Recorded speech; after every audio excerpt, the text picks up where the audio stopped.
होता. डेमो दिल्यानंतर त्यांना चांगल्या प्रकारे रिझल्ट आलेला आहे. त्याच्यामध्ये थ्रिप्स, आडी आणि त्याच्यानंतर जी फुलपात जी गड होते त्याच्यावर त्यांना चांगल्या प्रकारे रिझल्ट आलेला आहे. आणि आपण शेतकऱ्यांकडूनच आपण त्यांच्याकडून ऐकून घेऊ की त्यांना रिझल्ट कशा प्रकारे आलेला आहे, मारलेल्यामध्ये आणि न मारलेल्यामध्ये. नमस्कार दादा. फवारणी करले मी आपला शेतीमा तेमा पातगडी बी कमी हो आणि फुलभोवरी जास्त आहे यामा.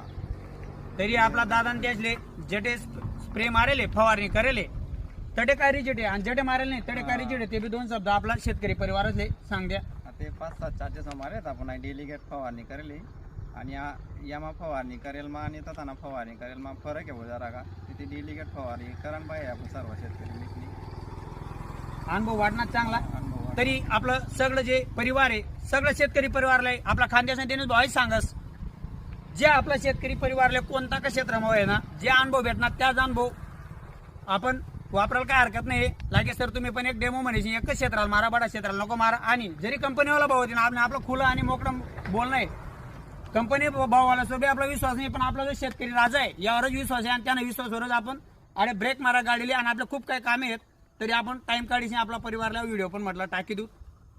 तरी सगळं आपलं जे शेतकरी परिवार आहे यासना थ्रो देंग आपला खानदेशना दिनच बनगणते. जय जवान, जय किसान, जय खानदेश. राम राम मंडळी.